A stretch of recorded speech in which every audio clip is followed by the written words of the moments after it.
Pittsburgh, the Steelers have released 6-time Pro Bowl guard David DeCastro. Pittsburgh will now have one returning starter on their offensive line from last year, which will be tasked with protecting a now 39-year-old Ben Roethlisberger, who last year was actually pressured the least of any quarterback in the NFL, only 16%. But that really doesn't tell the entire story because he just got rid of the ball so fast. He only held on to it for an average of 2.3 seconds, which was the quickest release of any quarterback in the NFL. And so, Bart Scott, it feels to me like we sit here almost every single day and try and figure out all the ways the Steelers are doomed. And Mike Tomlin has worked a lot of miracles to keep from having a losing season. Is there any way he can do it this year? It's going to be tough, Greeny, because this is one of the only organizations that thought that they can go get a running back in the first round because they needed to establish the running game to try and protect their older, aging quarterback. That becomes a lot harder without DeCastro. What do you make of this? What was the reaction you heard yesterday, Jeff, about the Steelers and this move, which seemed to take a lot of people by surprise? Well, yeah, I mean, the initial reaction is that, look, you're adding Trey Turner, maybe he figures it out and gets healthy, but this is a team that will have 4 new starters. Then again, as Hembo points out, 2020 Steelers ranked 28th in pass blocking and 24th in run blocking. Maybe they do need a new offensive line, so 4 new starters, we'll find out. Yeah, 4 new starters is not necessarily 4 worse starters. We'll see where it goes. And a reminder, they drafted Najee Harris. It's a really good interview. I remain fascinated by the music that they chose to put behind it, but it was a very good interview. This is Bart Scott and Jeff Darlington this morning. So Jeff, you've been around Brady as much as anybody, and there he is talking about still having something to prove, at least to himself, coming back at 44. Is there any reason to think that this isn't indefinite in his mind? Absolutely. This is not. I remember having a conversation last year with some people close to him talking about how Tom at that point, midseason last year, was already talking about how not only can I play next year, I can absolutely play the year after that. And when he talks about that, when he talks about the 2022 season, it's not like he's saying, yeah, I'll go this year and then that will be my last one. It is fascinating in many regards that he is willing to go that far. The question in my mind actually is not even about whether he can physically do it, which continues to prove everybody wrong on whether he eventually will go up against time. The question in my mind is just personally, like his life state. Like, this is a guy who now hangs out with billionaires and looks at property books to see where he should invest next. This is not a guy just hanging out with his teammates anymore. At some point, will he lose the interest in the football side of it? So far, he has not. So, Bart, if the body doesn't betray you and the game is set up so at this point for quarterbacks to be protected and the rest of that, what is it that ends it? What is it that makes Tom decide it's finished? Well, I think Giselle ultimately tells him it's time to come home and get in the kid pickup line and start helping out at the house. But it's one of those things. It's funny how we've transitioned from Tom versus time to pretty much Tom versus himself. Because I think he's trying to, remove all doubt, Green, that he's not just the best football player of all time, but arguably one of the best athletes. So he wants to be put in the same regard as Wayne Gretzky, Muhammad Ali, Babe Ruth. He wants to be on a Mount Rushmore, I believe, of great athletes of all time. And it's funny how we laughed at the point maybe 5 years ago when he said he wanted to play to the age of 45. And now we look up and he's 1 year from that. Come August 3rd, he's going to be 44 years old and he's going to prove himself right. Great players are always willing to go the extra length to prove themselves right when they put, actions to words.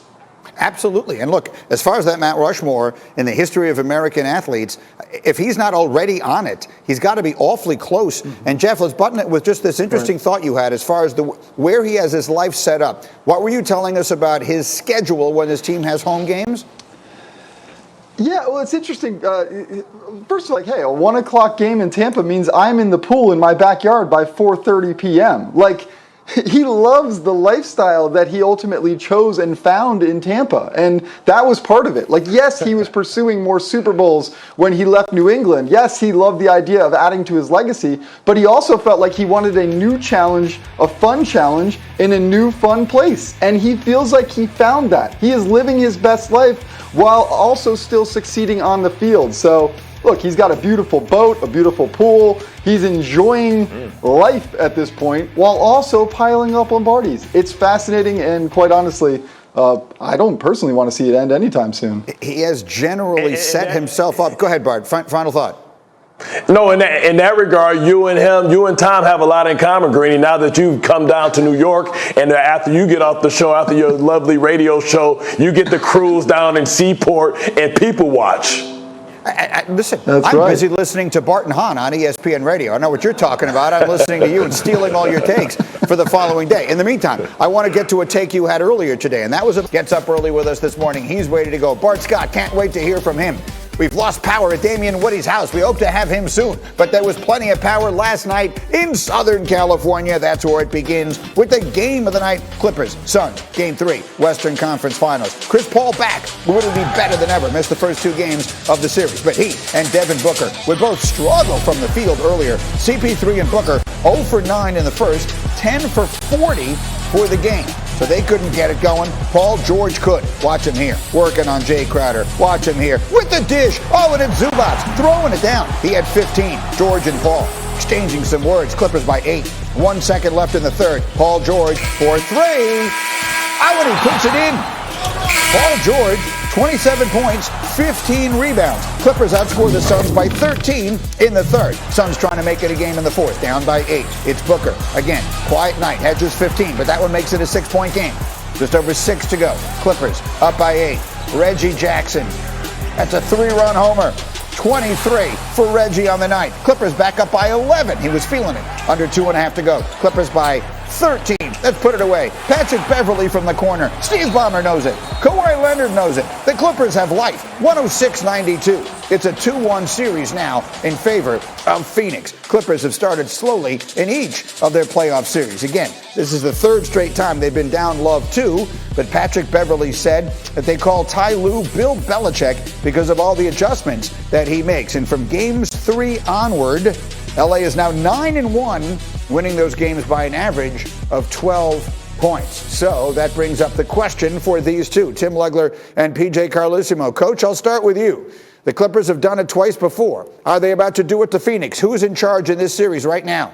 I think Phoenix is still in charge, but I like what the Clippers are doing, and Legs knows it from playing. The team that has that desperation factor, it's very hard to match that. They knew they had to win last night or the series was over. I think it's going to be a very good series, but I still like Phoenix because the desperation factor pretty much out the window now. Yeah, they have not yet made any final determination, Legs, on Kawhi Leonard, but I don't think there is any expectation that he is coming back to play. Can they crawl all the way out of this hole without him? I don't think they will, but look, this is a very good team, and right now they have figured out something defensively on Devin Booker with the pressure they're putting on him. I mean, he looked frustrated last night at times. Now, he missed some good looks, and he's an elite-level scorer. You're not going to keep him bottled up the whole time, but the relentless pressure that they have put on him over the last 2 games has dramatically affected their offense because he just cannot find a rhythm. And they have built their offense to a large extent around his rhythm. And right now they're trying to figure out how to operate without that. And Chris Paul, wasn't very good last night offensively either. He missed some time, came back.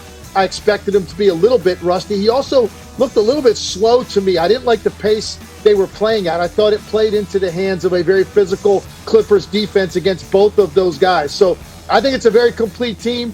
The Suns, it wasn't a mirage what we watched all year. This is a very, very good team.